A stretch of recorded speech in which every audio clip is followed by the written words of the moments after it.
This is an often asked question, it's not about this party or that ethical politics is not sustainable in India.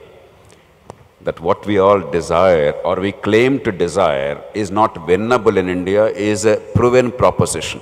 I can now say with some degree of confidence across the country.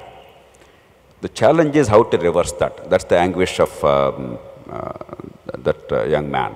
Sadhguru, you already mentioned the answer, you gave the answer earlier.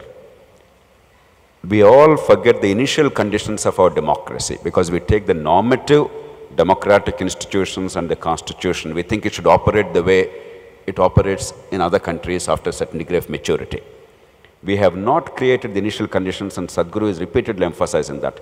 Even today, the voters have no notion that they are electing a representative. They think they are electing a monarch, and once elected, he somehow will deliver. We don't care how. No rules, no laws, no procedure, get it done somehow or other. And that's not merely the failing of the poor people. It is the failing of our class, Sadhguru.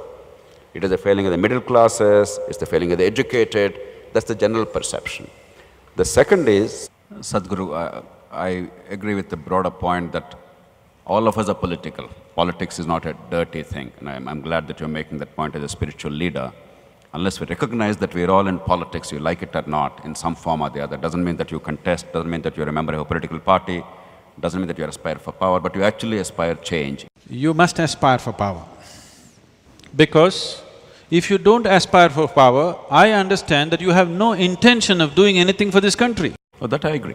That's even more music to my ears. But I'm now trying to push them up. Why I'm speaking like this is, in Indian minds, particularly middle-class minds, people who can read newspapers and watch televisions, in these people's minds, business is a bad word, power is a bad word.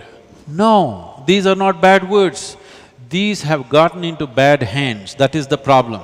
These are good things.